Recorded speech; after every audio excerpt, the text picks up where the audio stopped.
বাবু কি হয়েছে? আচ্ছা আম্মা, আমার প্রতি আপনার এই বড় জামাইয়ের প্রতি দরদটা কি এতই কম?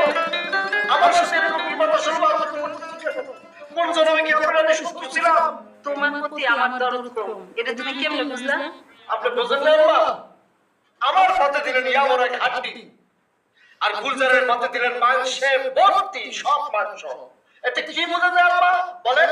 আরে বাবুরে, মাংসটা দিতে হাড্ডিটা পড়ে গেছে, তাহলে তোমার উপর যে দরদ কম এইটা কেমনে বুঝলা? আম্মা, আমার এই বড় ভাইরা বেকা তোলা ভাই মনে হয় জীবনে বছরে এক পোয়া মাংস কিনে না। যদি মাংস কিনতো তাহলে কি কথা বলতে পারতো? আম্মা, আব্বা, আপনি কোন?